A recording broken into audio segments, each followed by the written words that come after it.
couple of welcomes, and I don't know if Torrin's on the call or not, but Torrin Tice McKnight, who was the Deputy County Administrator in Mercer County and the Director of Human Services, is joining our learning community as a guest at first to see what she thinks about it. But Torrin, if you're on, I wanted to welcome you very much.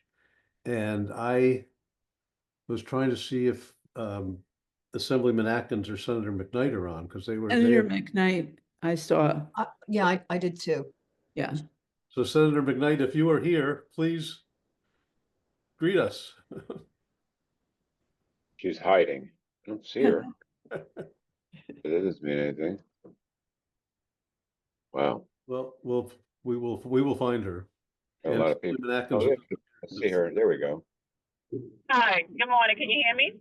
Yes, we can. yes. Yep. Hi, I'm driving. I'm on a panel this morning, so I'm off camera. But I just want to say welcome. Thank you so much for having me here today. Looking forward to a robust conversation. And I know we are dealing with an ugly, not so great climate right now, but I do believe someone said at the top of the call, this is going to be a positive call, right? Yeah. It may look like there's some setbacks, but we're going to continue to move forward by having this coalition together. Everyone come together. We just got to keep moving the needle, even if we move the needle a little further. But coming together, we will get this done. So regardless of what's happening down in Washington, we got to keep moving forward. So thank you so much for allowing me to be on. I am here. I'm a partner. I'm a sponsor. I'm a friend. I'm a family. And we are in this together. No matter what, we're in this together. Okay? Yeah. Thank you, Senator. And I have to add, you are far more than a partner. As the co-prime sponsor of our legislation in the Senate, you've been instrumental in getting us this far, and we're now hoping that bill will get heard in committee in the coming month. And your help in getting Senator Vitale and Senator Gopal, our prime sponsor, to make certain that happens is an essential part of our plan and goals moving forward. So thank you for being here, but thank you equally for what you're doing to move that bill. You're most welcome. And I'll be following up with both Senator Gopal and Senator Vitale after all to we're May, June is coming.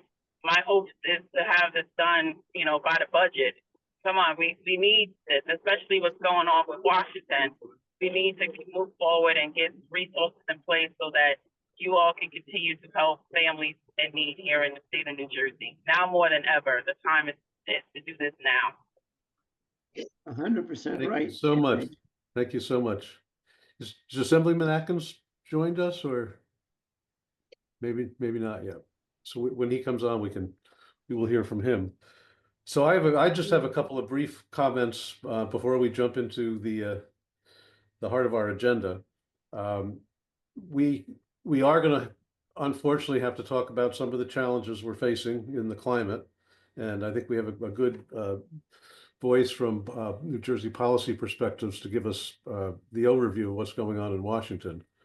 But one of the things that I want to say is that despite all the hatred that's going on, and I just find the idea that at a time when people are in so much need, that there is hatred aimed at the people who are the least able to speak for themselves, that we've demonstrated something pretty remarkable. And it's really through the work of the Family Success Learning Community, convening community action forums all over the state that have drawn in people who a lot of experts said would never participate in any kind of process.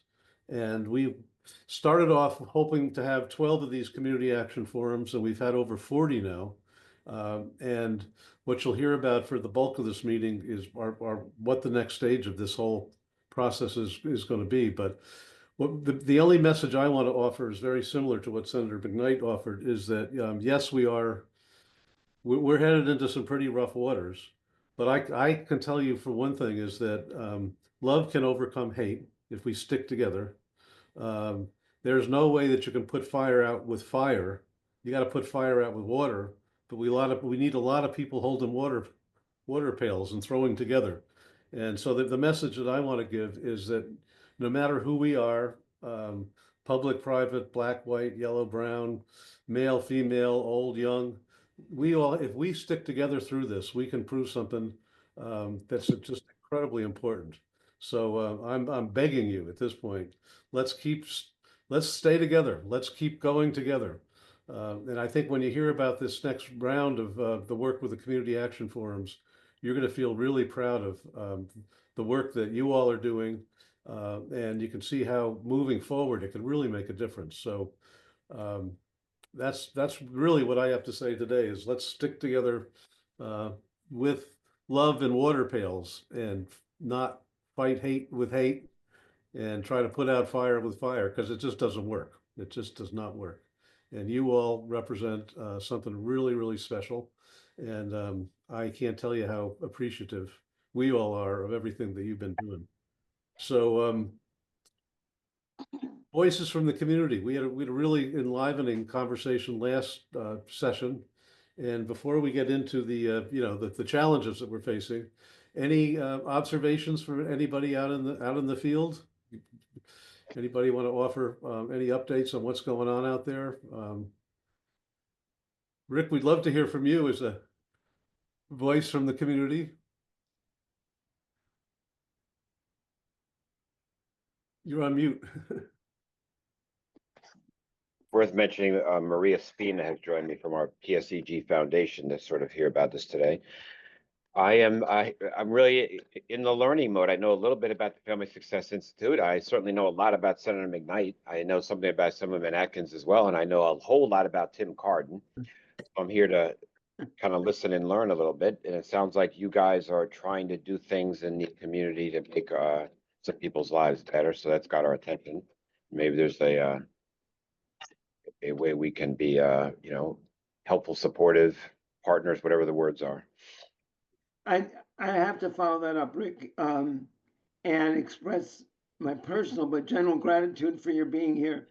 We are assembled as representatives and advocates and activists within the community with the goal of bringing together ideas and actions that emerge from the community. And we are, not surprisingly, dependent not only on government buying into and supporting those initiatives, but also the business community that is integral to the success of every community doing the same.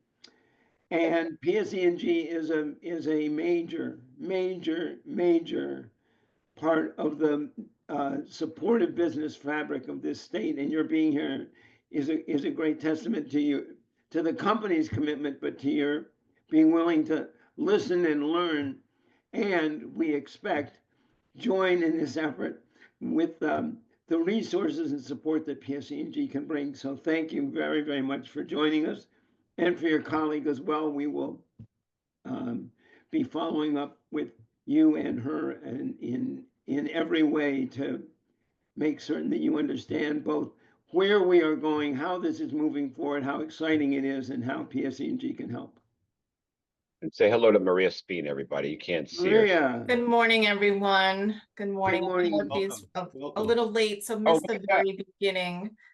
But certainly, hearing the very end, Tom, of what you were mentioning about, and also Tim, what you were referencing about your footprint in the community. I am also anxious to learn a little bit more, not knowing exactly what lens you were talking about with what's going on currently, but we certainly are hearing from a lot of community partners, numerous implications on whether it's federal cuts, whether it's just programs that are completely being dismantled because of many different things that are occurring in our communities, unfortunately, are bearing the brunt of that. So we're hearing a lot and trying to navigate through how best we can support our communities in this really challenging times.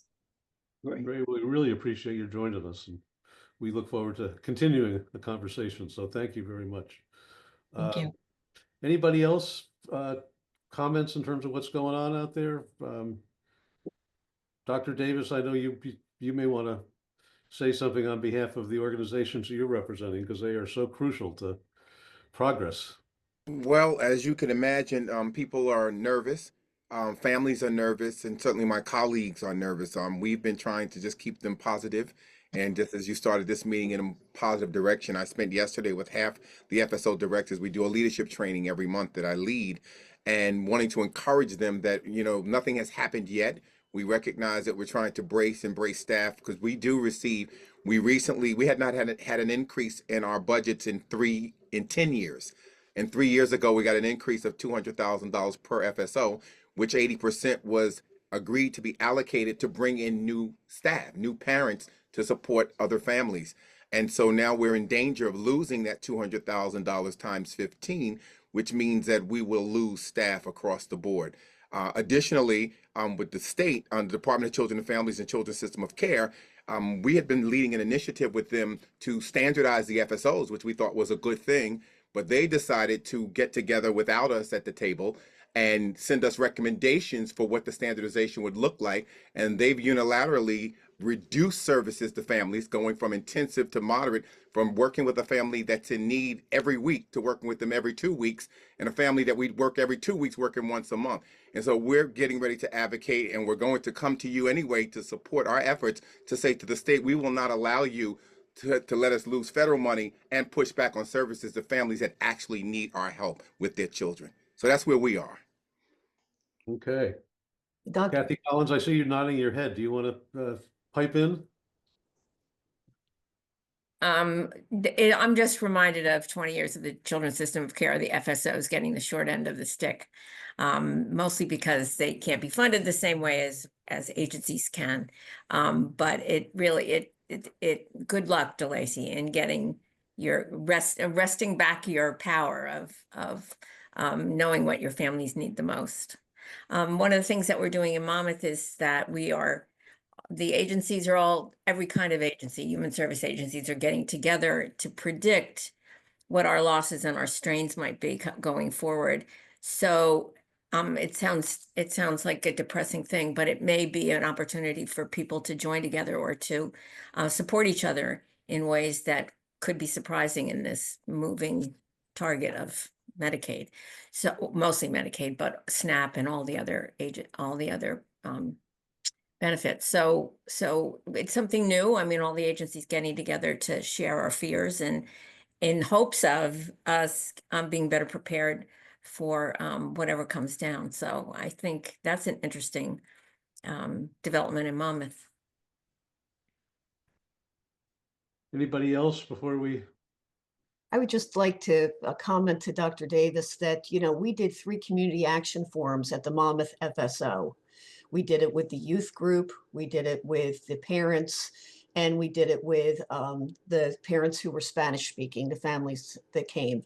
And it was so incredible, the strengths that these community members have with some of the biggest challenges that any of us could imagine. And, FSOs, like everything else, was a different way of doing things. And this bureaucracy just loves to shut down a different way of doing things. And to me, that's the whole point of the Family Success Institute and this learning community, is to say we need to do it differently, because putting out fires doesn't work. We have to build it from the ground up. That's right. Thank you. Anybody else? Good morning, everybody. Michael Kapelis, Gateway Community Action Partnership. We did a couple of Family Institute sessions, actually catering to fathers and their voice, amplifying their voice and their needs. What we were able to find out is that South Jersey has an empty pocket of fathers who are underserved and they're not being actually supported. Furthermore, what we have been seeing on the field is that our county council for young children are no longer being supported. And that was a high voice of parents coming to the table and talking back and bringing information in regards to what was going on in the communities. And it was a system, a way to connect back and provide information. Or programs in regards to Head Start, early Head Start, we're still strong. However, we have some pushback As you understand, the staff that we work with is underpaid and they do a professional job. And it's amazing what we do with families in a dual approach, not just the child, we wrap around also the families. And then other services as well. We still are kind of like wondering what else is going to happen to the fabric that was created for the people of this nation. When it comes to migrants, a lot of them are actually scared because the criminal factor, many of them actually agree with. However, when everything got twisted and they included them into that pocket and now are being deported, and they have not committed any crime just to actually come to a nation to try to make their families be better. Then that's not actually what they wanted to hear. So yes, we see the families are struggling to try to sign up in our early education centers because they are fearful in regards to what ICE may do in regards to them. Thank you very much, Michael. So, Gloria Tansky, I hate to put you on the spot, but I'm putting you on the spot about that video you sent me the other day. So we work extensively with the immigrant community here in Middlesex County, and we had an ICE situation in South River, which is a very poor community, historically home to new Americans. And there was a family who lived in a single family house in South River. And there were 15 ICE agents on the front porch of this house, banging on the door, speaking to a small child, asking the child to ask the father to come to the door. Eventually, after about 5.5 hours, all of the ICE agents left. There were some, the Reformed Church of Highland Park was present there, supporting the family. And as soon as nightfall came, one of the members of the Reformed Church of Highland Park took the father to their home in a different community, so he would not be further harassed by ICE. So it was a very frightening experience for those of us who are on the ground working with the immigrants. So, so there's a lot of stuff going on all over the place. And Michael, I really appreciate your comment about, you know, the importance of connecting with parents, particularly as early in their parenthood as possible. But I think, why don't we move on to the good news? Because as the Director of Health and Human Services, Peter Boynton, has mentioned in a number of occasions, chaos not only can be horrible, it also can present some opportunities for positive change. And what's happened with these community action forums is truly remarkable. And Tim, do you want to sort of lead us off in that conversation and introduce our team? You're on mute.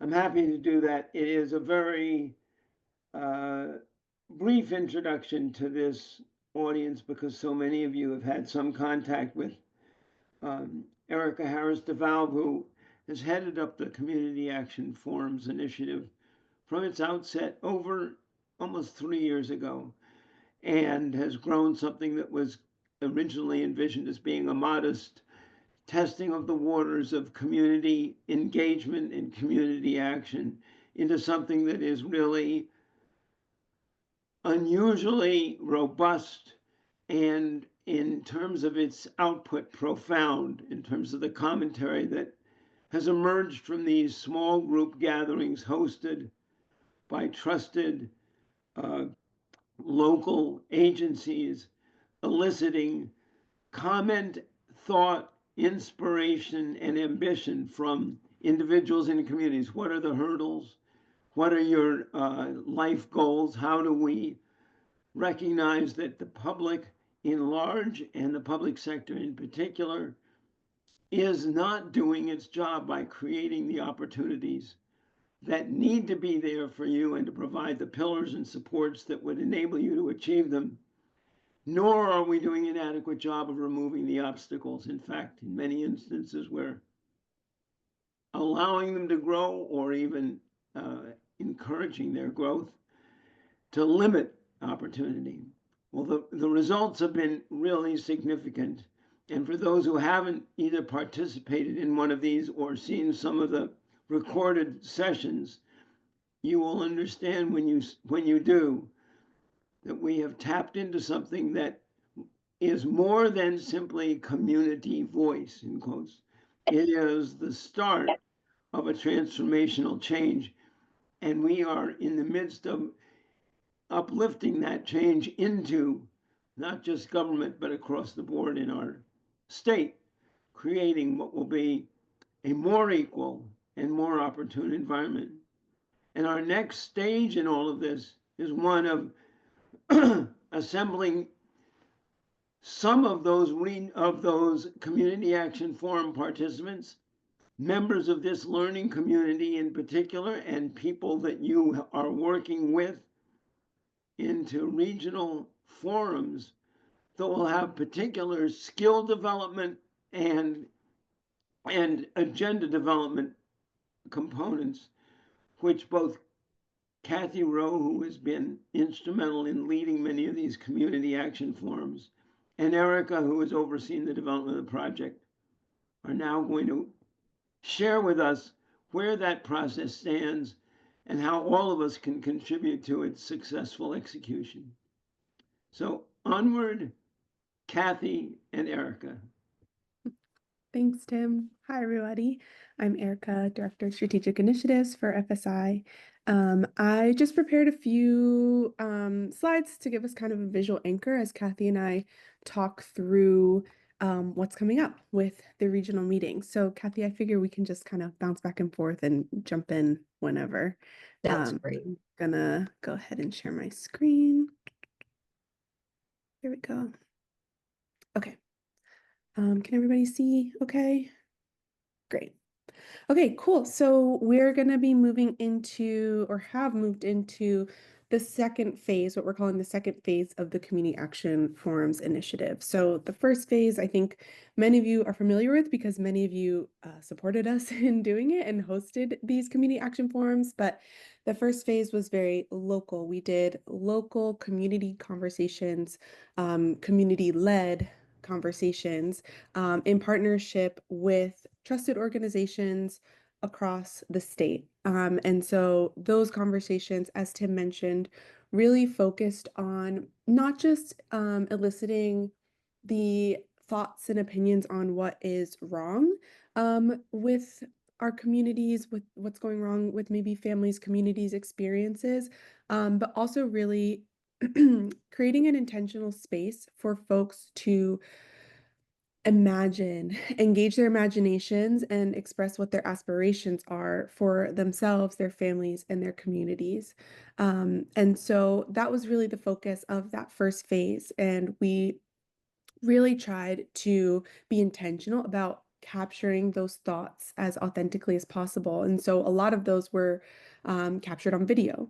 And we have a video library of the themes and the thoughts, the observations that were shared that we're currently building out. We also have a lot of notes and just a ton of data from those meetings that we have evaluated and gone through that are really feeding into this next phase that we're going to be talking about. And Eric, I just want to add to that when we went into this, we were really, really clear that we didn't want them to be just focus groups, which is really another form of tokenism, oh yeah, and how many of us have all participated in those?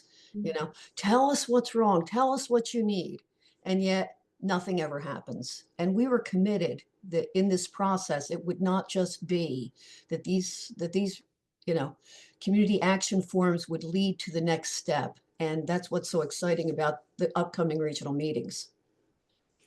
Yeah, definitely. Thanks for adding that point. So just kind of went over this, a review of what the community action forums were. On this slide, you can see we had 40 of them. You can see the counties that we were able to host community action forums in.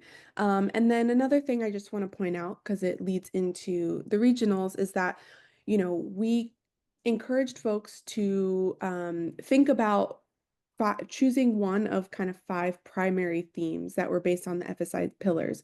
A lot of the community action forums talked about other themes, a lot of them talked about multiple themes, but we kind of had them shape the conversations and shape the questions around, you know, thinking about these themes. So parent and family leadership, community voice, fathers and families, early childhood success, positive youth development, and financial security. So just as a touch point there. Here is just a visual of where we had our forums, a little timeline. The timeline ends in November 2024, but we had forums up until March of this year. So we'll just have to update that. But the 40 in total went up until March, and then we kind of started shifting towards the regional forums at that point. Erica, can I just interrupt for a sec? Mhm. Because I think I had mentioned to you, I had a friend and colleague who called me up to ask me how our summit went. And so I had to explain, because a lot of people were thinking the summit was going to happen in May. Maybe you can give a little context for how the forums have emerged. Oh yeah, for sure. So here we go. That's here. Next slide. Yeah, so at this point, we decided that before doing a statewide summit, which is our initial vision, we felt as though there was a really important middle step where we wanted to engage more of the community members in the solution designing, solution finding aspect, right? So in the community action forums, we raised a lot of issues, like I said, issues and aspirations.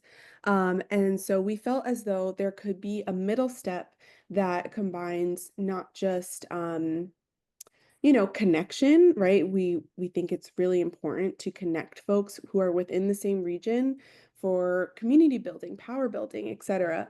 But also for really intentional solution finding to the things and the themes that came up during the community action forums. And so we thought a kind of natural step, rather than jumping from local to statewide, would be a regional format. And so I don't know, I use this analogy quite a bit, but I think of it as like high school sports, right? You have kind of your local games, and then you have the regionals before you go to states. And so we really wanted to, you know, use this next phase to continue to platform community voice, and also to provide these opportunities for connection. So we are going to be bringing together this summer, we're going to be bringing together all of the, you know, community partners, all of the organizations that we worked with in the community action forums on a local basis. We're going to be bringing them together by region in summer 2025. So we'll have North Jersey, Central Jersey, South Jersey, and the Jersey Shore, which through conversation with the Jersey Shore leaders, we've also decided that Jersey Shore will be in 2. We'll have a Jersey Shore South, which will be hubbed in Atlantic City, and then a Jersey Shore North, which will be hubbed in Monmouth County. And so these will really just provide opportunity for us to continue mobilizing with the community members around the things that came up. And we'll go into more detail with that as well. I'll pause here. Is there anything you want to add, Kathy? No, you got it covered. Okay, cool. Oh, and I just added a logistics note here that for these regional meetings, like the Community Action Forum meetings, we will provide stipend gift cards and food. Oh, yeah, we have a question. Hey, Erica, thank you for this overview. Just a question in terms of the go forward for some of the community action forums.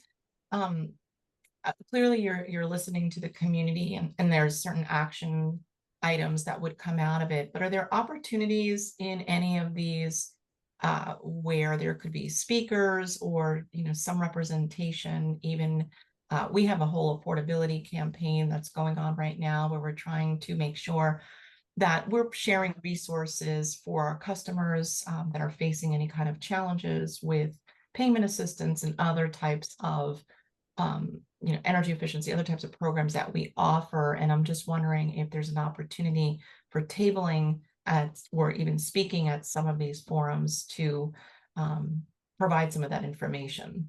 Yeah, thank you so much for raising that. And I think part of what we wanted to do today was kind of open up to ask folks who are interested in participating, who are interested in supporting, to kind of have those conversations. So I'm so grateful that you brought that up. I would love to connect with you. You probably already have, but if you want to could you drop your email in the chat? And I would love to send you an email and talk more about, how we could work together. That's something that, today we really wanted to kind of open the floor to see, folks who are interested or see an opportunity here, to partner with us, to support and find different and creative ways to do so. So thank you. Great, sounds good, thank you. We are so happy you are here. Yes. Really, it's just an amazing, amazing addition to our learning community. And My we would love pleasure. to participate with you. My pleasure. Thank you so much. Okay, so now we have some dates and locations already on the books. Some are still in the works. But here's just a visual of what we're looking at so far. So our Jersey Shore South, we're looking at, we are on the schedule for Tuesday, June 24th, and Gateway Cap has offered to be a host site. Thank you so much, Michael. And that'll be based in Atlantic City. We have our Central Jersey one at the Father Center. Thank you. That'll be Thursday, June 26th. Jersey Shore North, this is the Monmouth County one, will be held at Brookdale College on July 15th. And our South Jersey will be hosted by CFS at the Wiggin Center on July 23rd. So we are still working on nailing down a date for the North Jersey regional meeting. We have meetings for that this week. And then another idea that came up actually in our Monmouth County meeting was having a virtual regional meeting that is held entirely in Spanish. So the same exact program in Spanish over Zoom that will be open, not just to Jersey Shore folks, but kind of everybody, because, well, for a few different reasons. We do plan on having translation available at all of the regional meetings. However, recognizing the current state of things when it comes to immigrants feeling safe in terms of leaving their homes and or not feeling safe leaving their homes, we wanted to create a virtual option that will be led entirely in Spanish for those folks. So the date on that is also in the works. Okay, themes. So this is where the real heavy lifting work of evaluating what came up in the community action forums comes in. So those community action forums were planned around a set of themes, but the conversations that happened spanned, probably all of the themes and themes beyond it. And so what I really tried to do was look at each community action forum in the context of their region and put them in conversation with one another and find the ways that they align, find commonalities between them.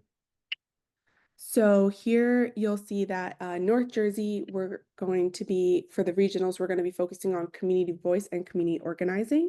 A lot of the discussions in the North Jersey CAFs were really geared towards how we activate and organize in response to systems that affect our daily lives. Central Jersey was actually super easy to find the common theme. It was parent voice and parent leadership. I believe every Central Jersey Community Action Forum was themed around parenting in some way. South Jersey, we're looking at a theme of financially secure families. So the South Jersey Community Action Forums really did span a big gamut of themes, thematic discussions, but a lot of the discussions at the end of the day came down to concerns and conversations around financial security and socioeconomic concerns, especially when it comes to having and caring for a family. And then Jersey Shore, this was probably the toughest one to pin down, just because we had a lot of very niche themed community action forums in the Jersey Shore region. So we had community action forums that focused specifically on addiction or having a family member with addiction. We also had forums that were focused on homelessness, veterans affairs, single fatherhood specifically. And so thinking about those things rather than, maybe forcing a connection between these very specific experiences, we thought that a good theme could be, talking about how we advocate for specific needs that often get overlooked, maybe in the mainstream or marginalized, because maybe they're not the experiences of the majority of people, etc. So those are the themes that we're looking at. I'll pause here to see if Kathy has anything to add. Nope. Just that, when we talk about, my thing is when we talk about parent voice, we're really not just talking about the voice, we're talking about power, And I came across a quote by Alice Walker that said, the most common way people give up their power is by thinking they don't have any. And that's where we really want to move people in these regionals. We've gathered the themes, and now we want to talk about what can we do? What tools do you need to begin to advocate in your community? How can we bring together business communities? How can we bring together organizations, not only in this learning community, but new organizations to join us, to push that, that programs, ways that we help families have to be driven by the people who are using the services. So we're really excited about pulling these regional forums together, but we need your help on this. And, we're going to open it up and see, what other ideas you may have that we can make these, as fruitful as possible. Thanks, Kathy. Okay, and then next, oh yeah, okay, so this is great. These are kind of our 3 primary goals of the regional meetings, which ties into the program, what the program is going to look like. So maybe Kathy, I'll throw this back to you to talk a little bit about the leadership and advocacy training, and then I can pick up with the design thinking aspect. Yeah, thanks. Thanks so much. We felt it was really important not just to talk to folks, but to give them tools. And so, when I worked at Parents Inc., we found that parents were hungry for ways and ways to advocate and how they could advocate better and how they could be heard when so many organizations work very hard to just shut them down. Just look at the FSOs. So we decided that an integral part of this, the regional meetings would be to do a piece on leadership and advocacy training so that when people left, they could, they might not organize a march, but you know what? They could go to the school, sit in their kids' IEP meeting and be able to find some ways to be heard and to say, this is what I need for my kids. FSO families, these are the services that I need that I'm not getting. You keep offering me this is what I need. So we're going to do an introduction to advocacy and advocacy techniques and how to be heard and how to communicate in a way that people don't shut you down or that you can be heard. So that's a big piece of it. We're also going to share at the regional meetings what is going on, not just in their region, but in other regions, what other families are saying, and to build that commonality and to start to build connections in the communities.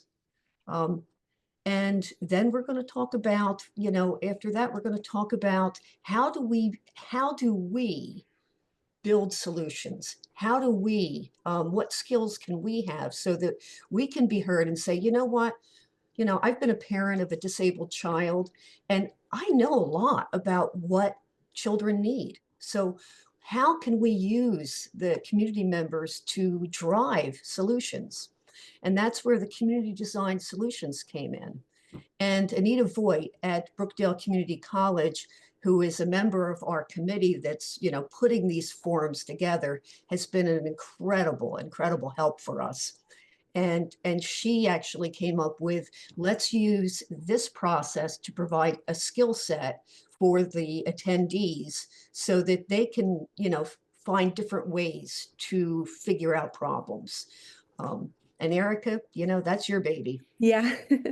Yeah, I can definitely talk more about that. So, yeah, thanks to Anita who connected us with Elena Maloney, who's a professor at Brookdale, and an expert in this design thinking process. We were able to incorporate design thinking, or sometimes it's called human-centered design, into our regional meetings. The goal at the end of the regional meetings is to have these community design solutions that we can take and move forward with. And so to find these community design solutions, we will be bringing all of the groups at the regional meetings through a design thinking process, and they will be guided through an exercise that will lead them in thinking through innovative solutions to the issues that they raised during the community action forums and that are tied to the themes that came out of those. And so it's a really cool process. Like I said, the focus is really human-centered, right? So communities know their communities best, community members know their communities best, and they are the best source for solution finding, problem solving, etc. And so we're really excited. I've been working closely with Elena over the last couple months to develop a workbook specifically for the regional meetings, and specifically tuned to the themes and the conversations that we've already seen come up. And so at the end of it, when we have these community design solutions, again, we don't know what they're going to be because it is that open-ended of a process. We are, suggesting a theme based on what the community members brought up during the community action forums, but the specific problems and solutions that they decide to tackle through this modality is completely up to them. So we don't know what it'll be. We could maybe try to guess or anticipate based on those previous conversations, but it's really going to be, these proposed solutions that are given to us at the end of this process that will then determine our work plan going forward into fall of 2025. So yeah, that's design thinking. If anybody has any additional questions on that, I'd be happy to chat offline more about it. I've been learning a ton about it and I'm really excited. And then the third goal really, which I mentioned already, is connection. We just think it's really important for folks from different organizations, from different towns within the same region to be able to connect and share and organize with one another. Erica, thank you, and Kathy, for that incredible presentation. I'd really like to leave time for people to think about this and come back with comments, but I'm going to interrupt this temporarily because we have a guest from New Jersey Policy Perspective, Peter Chen, who's a senior policy analyst and deeply steeped in the challenges that the federal budget presents both to the country but also to the state. And he's also on a very limited time schedule. So I'm going to turn it over to him.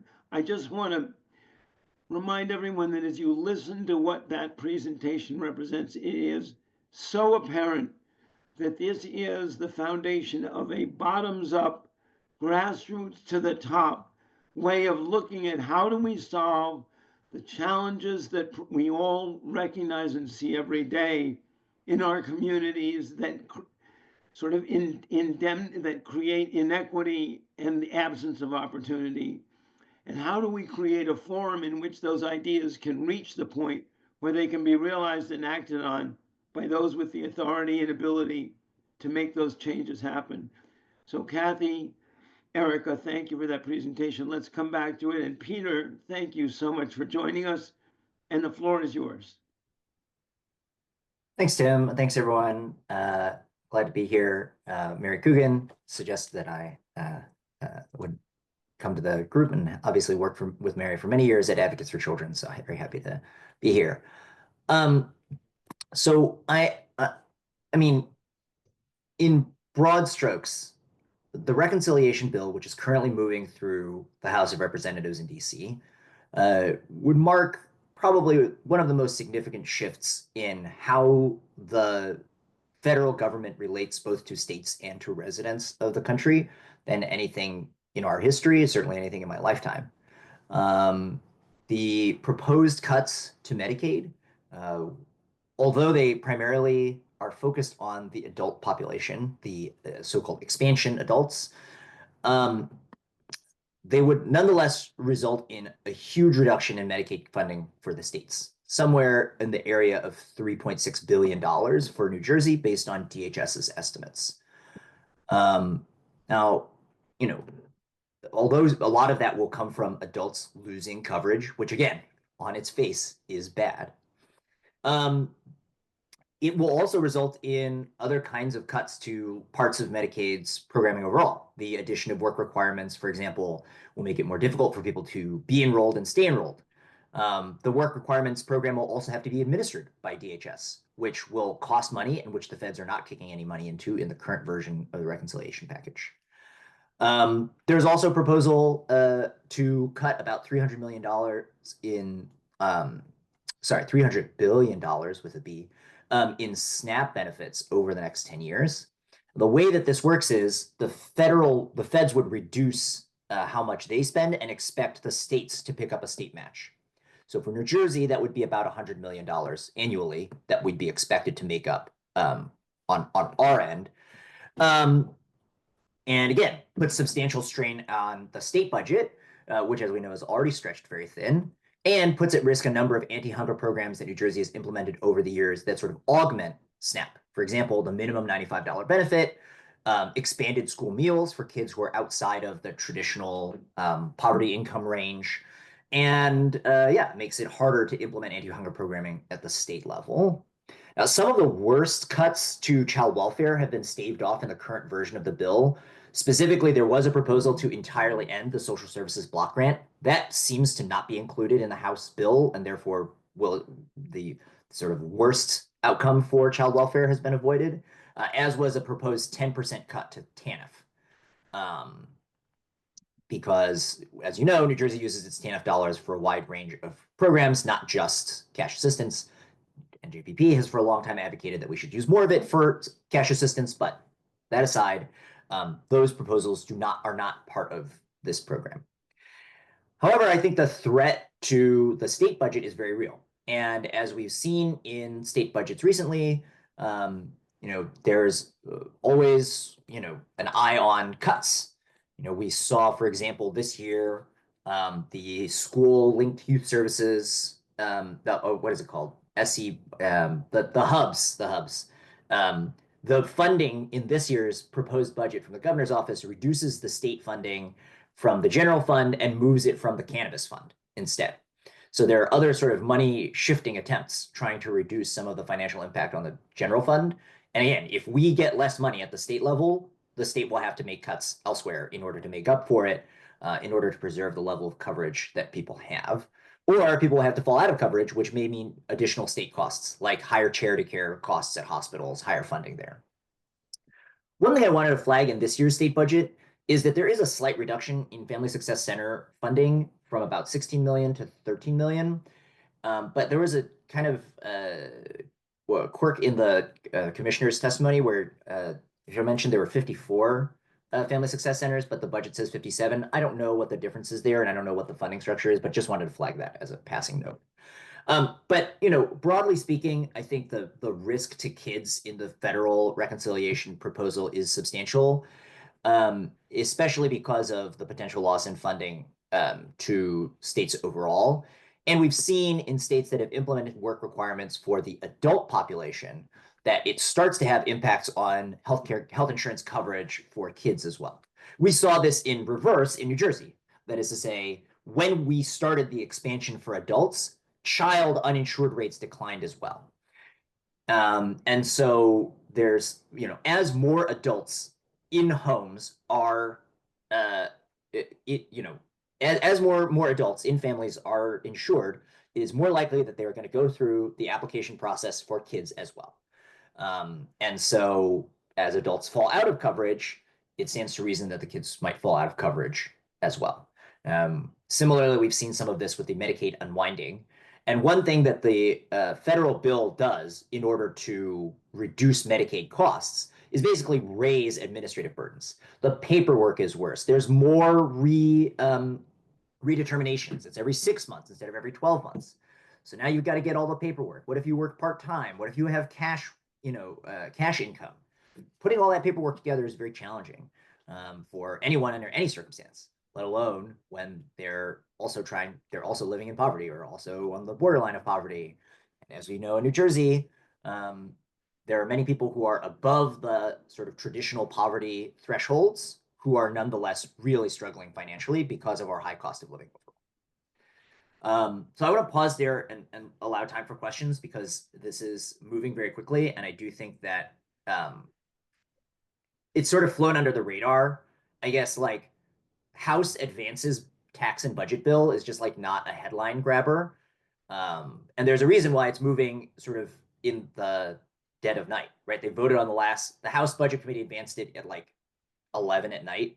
The House Rules Committee is scheduled to vote on this at 1 in the morning tomorrow. So like they don't want this publicized, in part because it's very unpopular to cut Medicaid so that you can fund tax cuts for the very wealthy. So I'll leave it for questions and see, try to answer for folks. And Tim has my email too. So if you want to reach out to me individually, feel free. But yes, Candace. Hi, good morning. Thank you for sharing your time with us today. I work for Monmouth County and in the Department of Health and Human Services, and we process all of these applications that come through, whether it's Medicaid, SNAP, et cetera. And you're right, the additional paperwork on families is going to be burdensome, but is there any recognition that in their attempts to reduce the size of government, we actually need more government staff to then process the additional paperwork and frequency? So it's not just right now we do SNAP renewal interviews once a year. If they're asking us to do that twice a year, we struggle to keep up with the once a year. So we're actually going to need more staff. Is there any recognition of that side of the equation as well? The short answer is no. And they plan on actually reducing some of the federal match for administrative costs for stuff like SNAP, where they're going to ask states to pick up even more of the burden. So, like I said, this is a fundamental shift in how the federal government interacts with states, that it's going to be the state's problem, right? And we're seeing this in all sorts of areas. They're talking about, eliminating FEMA and making emergency management a state responsibility, even though states famously can't deficit spend and the feds can. So, I think this is a big problem overall, is it's essentially shifting all these costs to states. It's not saving anyone money. It's just shifting the cost from the federal government to the state governments, right? You want to cover people for health insurance? Go ahead, states. That's your problem. That's not our problem. And again, I think it shifts a lot of the pre-existing expectations for how federal governments sort of support a broad national program like Medicaid, and instead say, hey, it's your problem now. And on the administrative side, yeah, they're not planning on sending any more money. And the same thing happened with TANF, right? They say, oh, you're going to put in work requirements, but it's your problem to figure out how you're going to enforce them.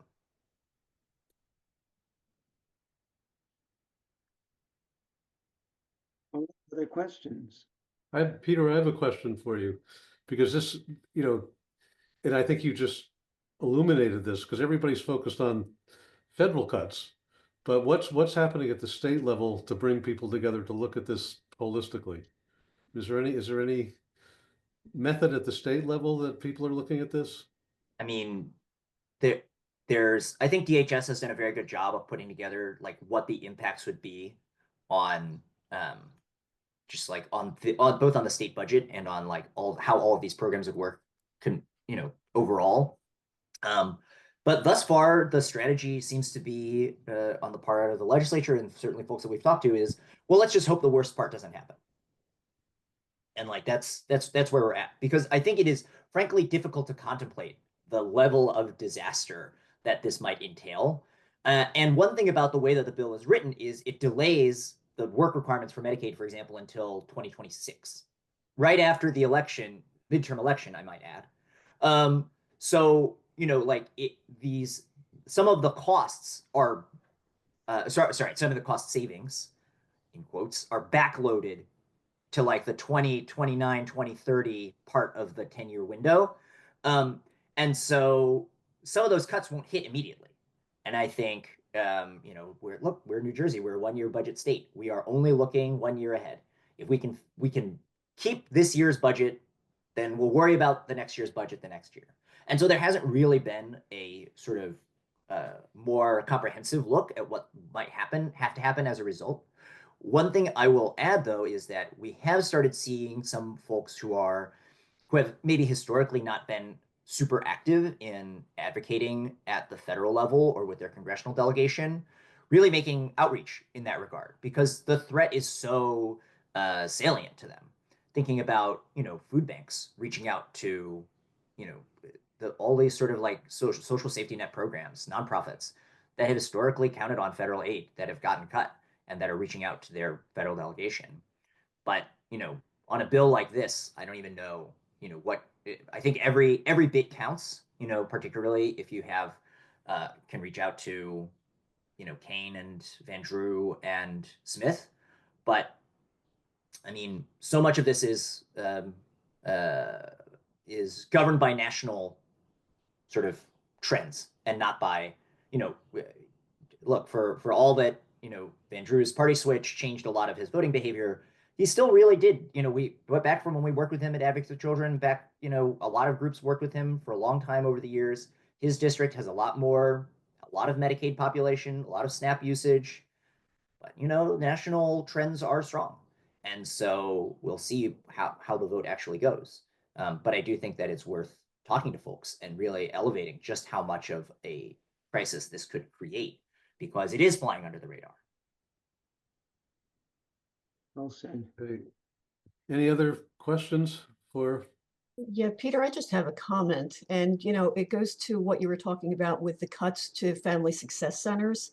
I just find it astounding that DCF has a $2.3 billion budget, but what, you know, where does that, you know, where do those cuts come, you know, to the programs that the community members need most?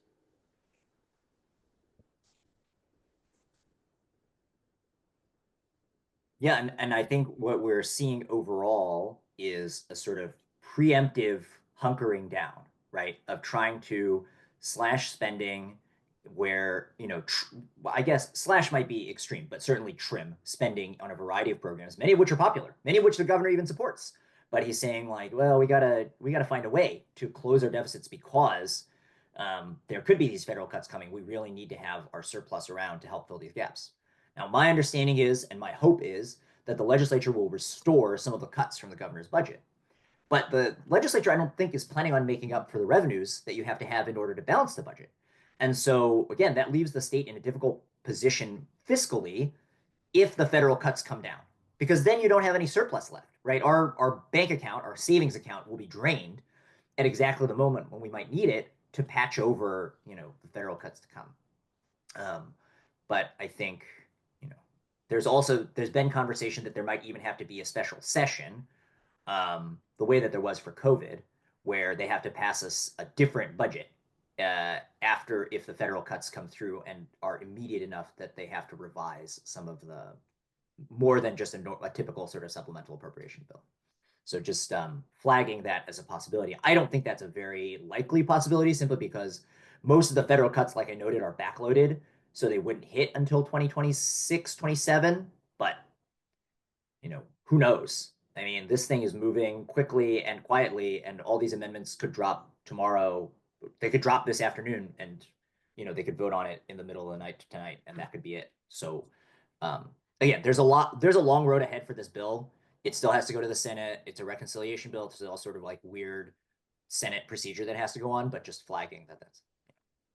I apologize because I have to run.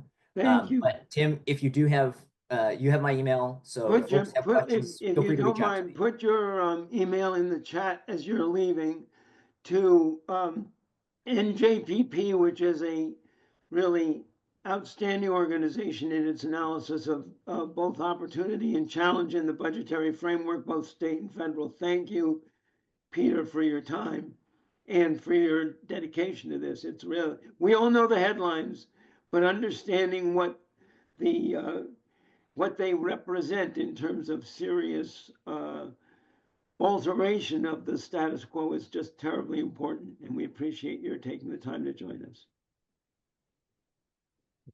So before we get back to the regional forums, I just want to make a comment about all of this.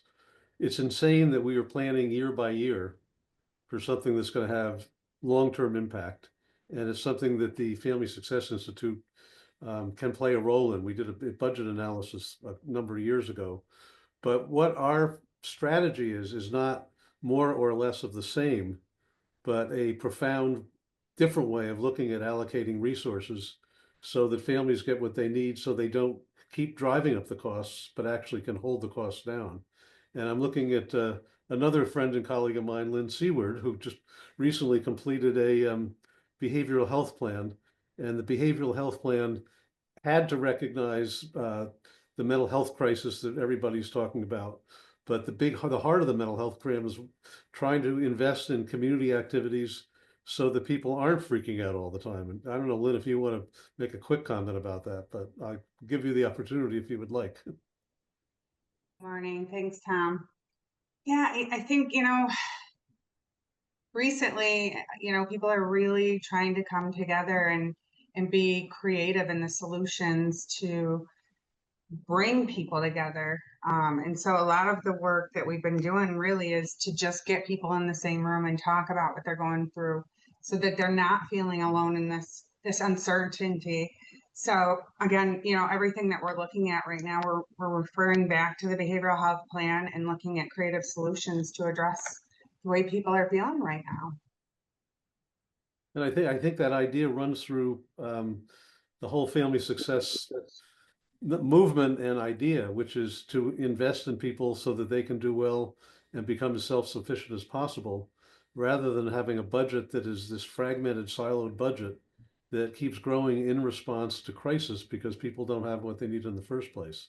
So no, and I appreciate the way you opened up the meeting today. And I know you mentioned, even in tough times, I think a lot of the conversations that we're having is before we had all of this funding, people got together and came up with creative solutions. And maybe that's what we look back to. How did we do it before we had, certain funding streams, and how do we get creative and come together?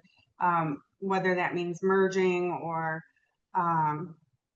just looking at the community as a whole, like, what do we need? What do we need? So I really appreciate looking at the positive side. And I think, that's what we're trying to do right now.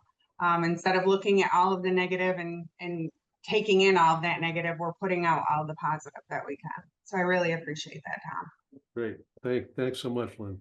So let's get back to Kathy and Erica. And I just want to reiterate something I said earlier, because this Community Action Forum project, which was primarily funded by the Robert Wood Johnson Foundation, presumed that we would be really doing well if we could have 12 community action forums with about 120 residents somehow participating in it. And it was sort of the thinking at the time was, community residents who were impacted by all this stuff are not interested or willing to jump into the fray. And we now have over 400 New Jersey residents who have participated. And the reason that these regional forums, I think, are so exciting and so important is that we are really building an army of people who are learning their own power and are going to make a big difference in all this, because if we continue to do what we're doing, responding to crisis without looking at what the causes of crisis are, we're just going to sink. And if we can all stick together around what are the investments that are going to make a difference, not only in terms human terms, but also in terms of financial terms, we can make a difference. And this army of people who have engaged in these community action forums, primarily because of members of the learning community, I think it really is an amazing phenomenon. So Kathy and Erica, I'll ask you to continue with this and have some discussion about the best way to bring this to life. Sure.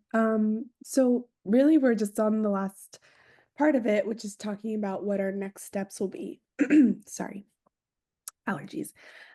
So once we are done with the regional meetings and we have these community design solutions from the community members having gone through the design thinking process, like I said, that really sets the tone for FSI as an internal team, our work going forward. And so after the design thinking exercise, we now have these community design solutions. We will initiate the background work that is necessary for really executing what we hope will be an impactful advocacy campaign around these solutions. So that means that we will be doing work to identify the obstacles and opportunities of these community design solutions, right? So there are no limitations placed on the design thinking exercise. It can be absolutely anything, and we want it to be absolutely anything. But what we'll have to do then is just to identify, what are potential obstacles to accomplishing this? What are potential pivots we might have to make? What are the opportunities here? That will also include research. We will be engaging in pretty deep research to identify existing examples of maybe similar solutions, programs, efforts in New Jersey or beyond it, and identifying some key additional partners. So of course, our main partners are the community members. But we're lucky, as we can see on this call, to have so many incredible resources and people, enthusiastic partners in this work. And so, there will be people who maybe particularly align with the solution that have been presented by these community members. And so we're going to do the work to really leverage our connections, our relationships, our partnerships, to bring in really key partners into this effort. The goal from there will be to really outline a campaign, an action plan, so to speak.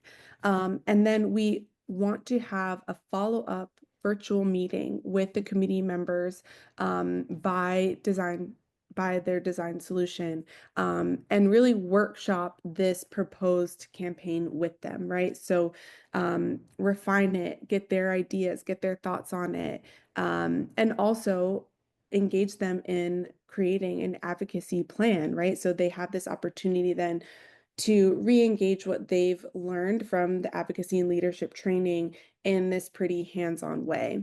And from there, once we've created our advocacy approach, it's a matter of execution. And so the goal is to really have tangible results, tangible and visible action and impact based on these community design solutions.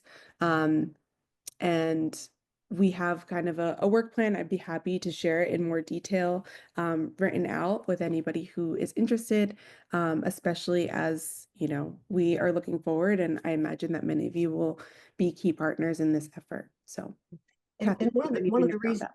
and one of the reasons that we're doing this presentation today is, we can't do this alone. We need the learning community. We don't just want to reach the people that came to the community action forums. We want to open this up to new community members, new family members. So we've asked Aaron to put in the chat the locations and dates of each of these forums that we have so far. And we would love for you to work with your constituents, work with your clients, work with your family members. And if you can encourage them to attend, that's how you build power.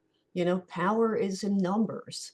And having the business community, thank God. We have PSE&G here today, but how great would it be to have other business organizations that definitely impact the lives of families and communities be a part of our learning community.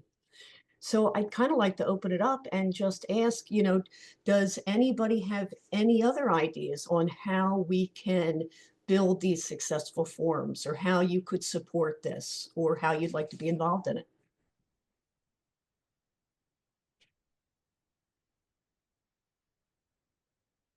While you're all thinking, I have to see if we can do two things at once, and that is if you have not put your name and organization in the chat, please do so.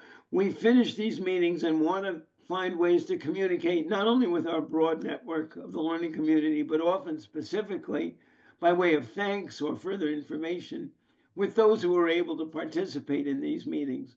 And without your name in the chat, we can't be certain we can remember each and every one of you. So don't lose the train of thought that Kathy was opening up on your ideas, but please add your name to the chat. And I would like to give a special shout out, having seen it, to Alex Hayes from First Energy for joining us and adding to that growth in our presence in the business community. Thank you so much for being here.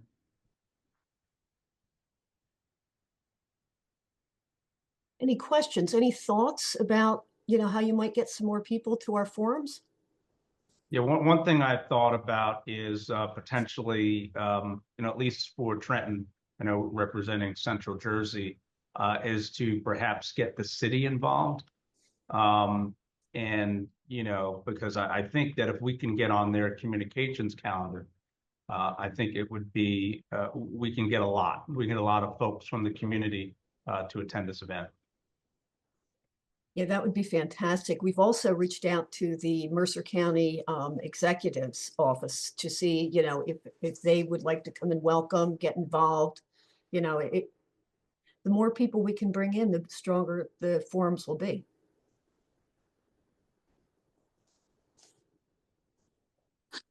Yes. Sheena. Hey, here. I would like to add as well. I attend a lot of community events that's happening now. I noticed like is a national night out with the police departments. I think that would be another event to proceed with, what we're doing there as well. Far as like schools, they have like apps where the parents, or they reach out to the parents and give them like resources and everything like that. I think that would be another idea to have those parents involved as well, because it's hard to reach out to parents. And because I talk to a lot of parents everywhere I go and explain to them what I'm doing and the leadership. And I want to thank Mr. Michael from the Head Start. I really got involved with being a policy council and fighting as a parent leader because of him. And ever since I've been involved with that, I've been like my duty to be a part of the, parent movement, and having that involvement with the New Jersey Head Start Association, introducing me to this and giving me the tools and things that I need. And thank you so much, Mr. Michael. You're fantastic. And his leadership, far as the pushing for fathers to be involved and getting them recognition as well. And I think that's important. And also churches as well. It's a lot of people there that can, get attention for that as well. Yeah, thanks, Sheena. That's amazing. Yeah, Sheena is a parent leader that attended our Community Action Forum in Atlantic City and has been working with us since that time. It's just an inspiration.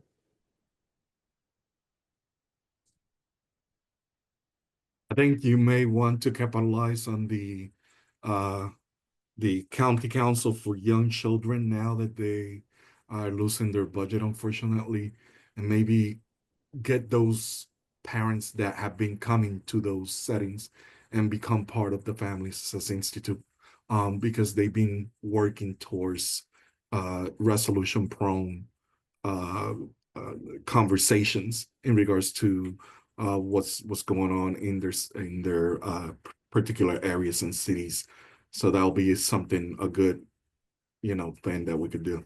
Michael, do you have a list of the statewide councils? I could get you a list for that. That would be terrific. I'll put my email in the chat because, you know, that's a program that was underfunded from the beginning intentionally. And, you know, it doesn't surprise me that now they want to pull the plug.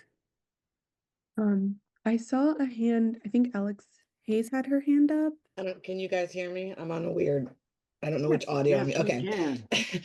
Excuse me, I was actually gonna say the county councils too, so thank you for the gentleman who just brought that up because, and I didn't even know that they were losing their funding because I assumed it was precarious to begin with. I have long attended those meetings, although I haven't in a year, but I probably attended like 8 of them. And they, you know, some of them get pretty decent parent turnout, like 30 or more. And predominantly reach the Latino family groups, at least in the Monmouth and Ocean counties, groups that I've attended for the councils.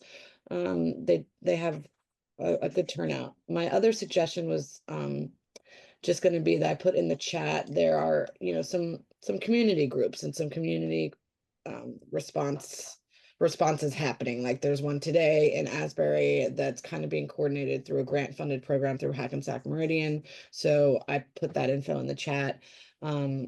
And I know it seems like a lot of work, but and I mean, I would volunteer to even do it if somebody wanted to send me you know, some text info, but putting some of your events maybe on the family friendly websites and social media groups that are out there, like New Jersey Family or some of the Facebook moms groups and stuff like that. I have found great success in organizing family related events over the years. In particular when they're associated with a nonprofit, you know, might not be a cost, you know, to post just on their community calendar, for example, not necessarily for them to, you know, do a full blown article or to pay for any kind of a, certainly don't want to have to pay for any advertising for your upcoming events. But I should somewhere also have a list of like Facebook family groups that are pretty impactful in the area. Erica, I can, if you remind me, I can try to send you that at some point. I'll send you a note. Thank you so much. Yes, yep. That's it. That's really, trying to see if I'm on mute or not. That's really important. And I want to say something about these county councils for young children, because there is indisputable, both research and common sense, that the sooner we invest in families and bringing their kids up, particularly, you know, in their very, very young days, the more, you know, the more successful they're going to be. And the fact that we might lose county councils that involve parents in defining the needs of themselves and their very, very young children it's insane. So it's an example of not more or less, but we really need to do things differently. And investing in those county councils was one of the smartest things that government has done, and allowing them to disappear is one of the dumbest things. So, and I don't think the people in you know in the government would disagree with that, but that's an example of how these armies that we're trying to build can make a difference. We have to invest in success, and you know, unfortunately, that means divesting from some programs that are completely focused on picking up the pieces when people don't have what they need in the first place. So, be interesting if this emerges from our forums. I also see a hand from Maria. Yes, I was going to say another avenue that you can promote or share some of the content is through the Center for Nonprofits. They certainly have a wide network of nonprofits. They focus on policy and advocacy for nonprofits, and even through their network, there may be other organizations that will find interest in participating in some of the forums. Great And idea. happy to make a connection if you need a connection there. We would love your help on that. I could also talk to the Office of Family Voice with DCF. I'm part of their table as well, and probably get them connected. They do have 2 different councils, a dad's council, and they do have a youth council, and they've been pushing legislation forward for a lot of things for fathers and for youth as well throughout the state of New Jersey. So that'll be something else as well.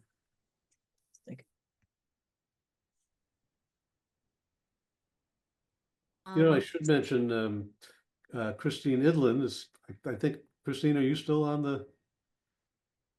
on our session, because Christine has represented DCF from the beginning in these learning community sessions, and can be a real, connection with us with Michael, what you just mentioned in terms of the various offices within DCF. So Christine, I hope you can help us. Oh my gosh, I couldn't get off mute. I was like clicking and clicking. I was like, well, I'm here. Yes, of course I've been listening, right, to everything, the good, bad, the ugly, the budget cuts, right? We all know, where we are right now with that, and what that will possibly look like. But yes, any connection to any office, I can certainly help with that. That'd be great, Christine. Thank you. Sure.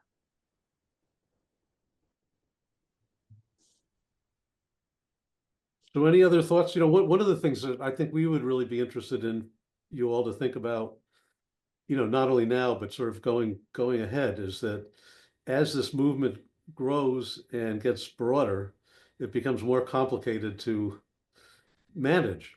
And things are changing so quickly that we have to figure out some nimble but effective way of everybody joining and growing, and everybody, being connected. So any thoughts that you all have about what we're doing and how we can be better, we would really appreciate now or in the future.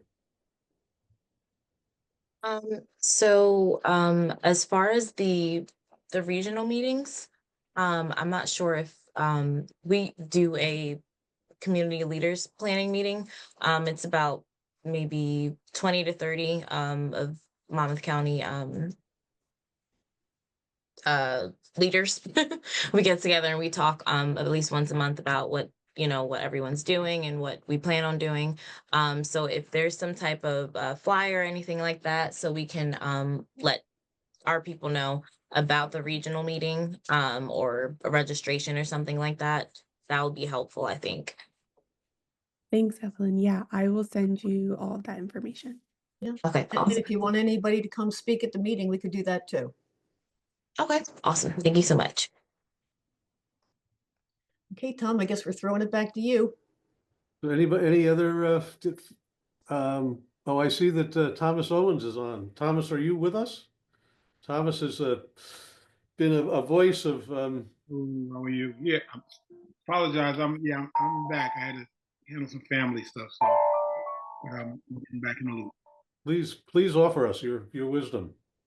It's not much today, but it's just this quote from Tennyson that gets to me during this time. If you read, I put it in the chat. It just said, "Though much is taken, much abides. And though we're not now, that strength which in old days moved earth and heaven, that which we are, we are.